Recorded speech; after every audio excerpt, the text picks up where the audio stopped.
Good morning, guys.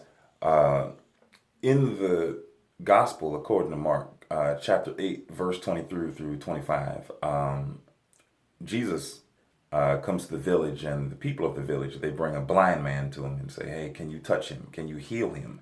And Jesus says, "Yes." And so he takes the man, by the hand and leads him outside of the village. And once he gets him outside the village, Jesus gathers some mud from the ground and spits in it and puts it on the man's eyes. And he asks him, "What do you see now?"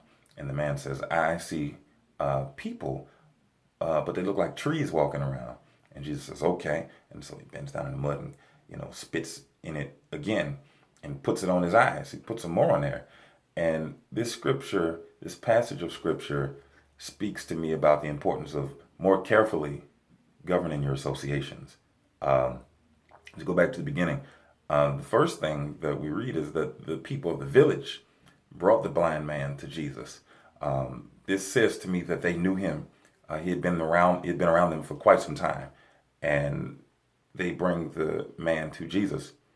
And the first thing he does in blessing the man is that he removes the man from the village. He leads him outside the village, right? The people who got you here are not going to be able to go with you into your blessing. Okay? They can't go with you.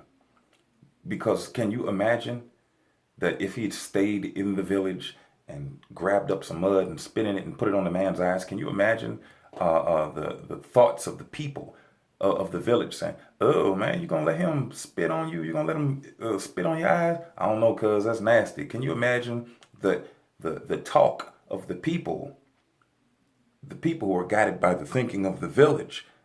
What if they had gotten in his ear and gotten in the way of his blessing? How many of us still subscribe to the thinking of other people, the thinking of the village? How many times has the thinking of the village kept us from our blessing? So he takes him outside and he puts the mud and the spit on his eyes. And he says, "Well, what do you see?" And he says, "Well, I see people and they look like trees walking around." And so he does it again, right? Because he saw people walking around as trees.